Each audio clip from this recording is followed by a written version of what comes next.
Acts chapter 20, verses 1 to 12. When the uproar had ended, Paul sent for the disciples, and after encouraging them, said goodbye and set out for Macedonia. He travelled through that area, speaking many words of encouragement to the people, and finally arrived in Greece, where he stayed 3 months.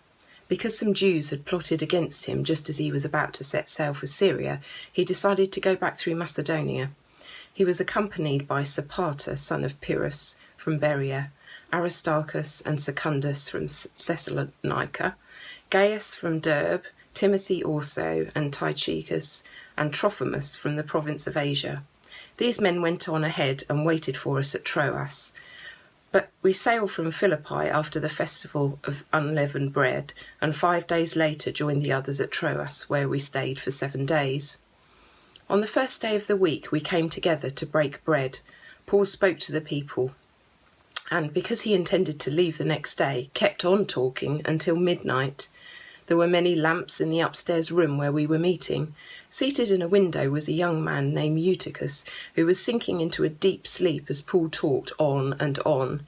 When he was sound asleep, he fell to the ground from the 3rd story and was picked up dead. Paul went down, threw himself on the young man and put his arms around him. "Don't be alarmed," he said, "he's alive."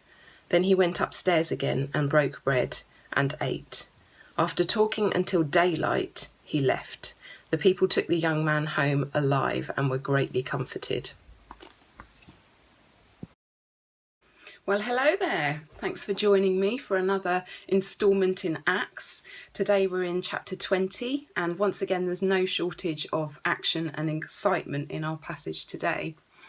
So I have to confess to being a little bit distracted at the end of the story when we learn about Eutychus and how he gets so tired that he ends up falling out of the window of a 3rd story sort of building and plunging to his death. And Paul comes down and smothers him and just says, actually, he's alive.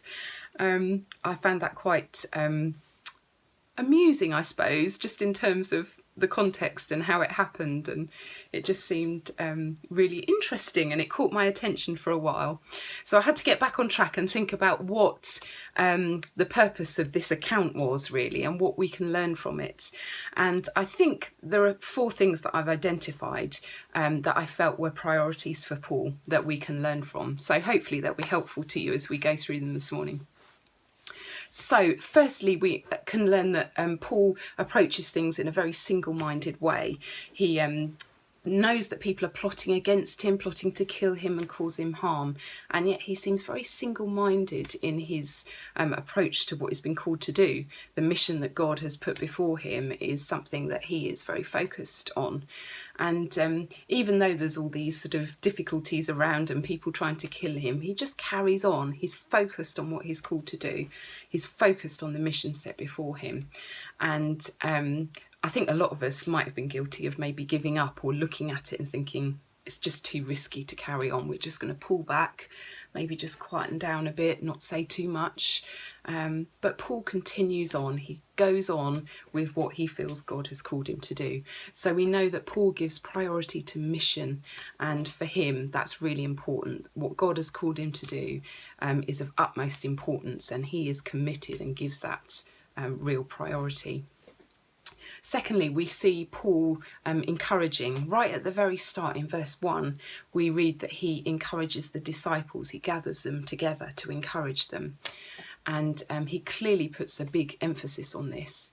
And then we move into verse 2 when it talks about Paul encouraging the disciples first and then carrying on his journey to Macedonia.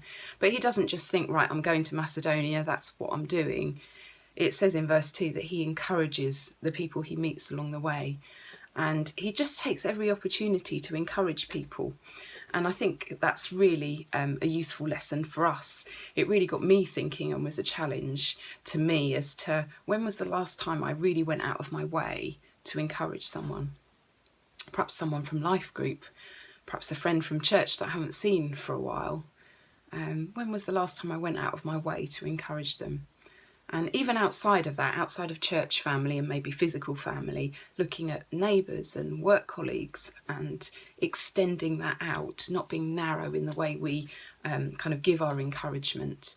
And I was really challenged by that. And I challenge you today to really think about ways that you can give encouragement to others.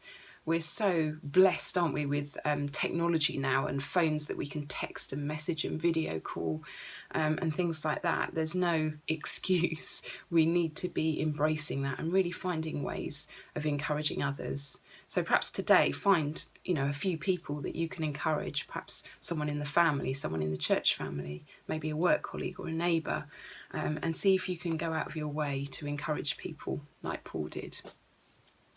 So then we read the third point is his commitment to breaking bread. It says in verse 7 that they came together to break bread. And in verse 11, he went upstairs, broke bread and ate. And Paul gives priority to breaking bread. One of Jesus' commandments was, do this in remembrance of me. And Paul takes that very seriously.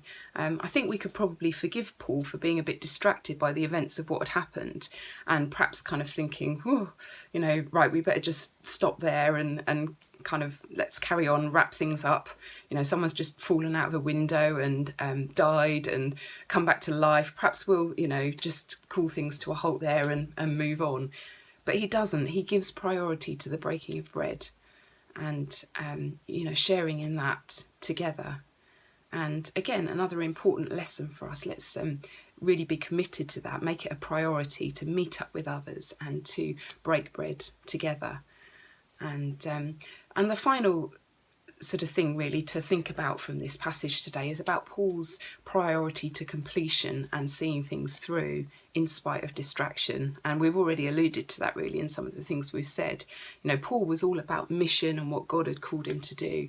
And he has met several obstacles really along the way. And we see that in this passage.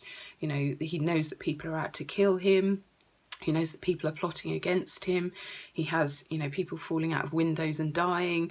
And yet he's not distracted. He is focused on what God has called him to do. And he's focused on completing what he's set out to do. And again, I think that's another really important priority for us to consider. How committed are we to pursuing what we've started out and seeing it through to completion? So there we have it, 4 little reminders really from our passage today about the things that Paul gave priority to. So firstly, he gave priority to mission and what God had called him to do. Secondly, priority to the encouragement of others, not just those immediately around us, but wider afield as well. Thirdly, he gave priority to breaking bread and meeting with other people.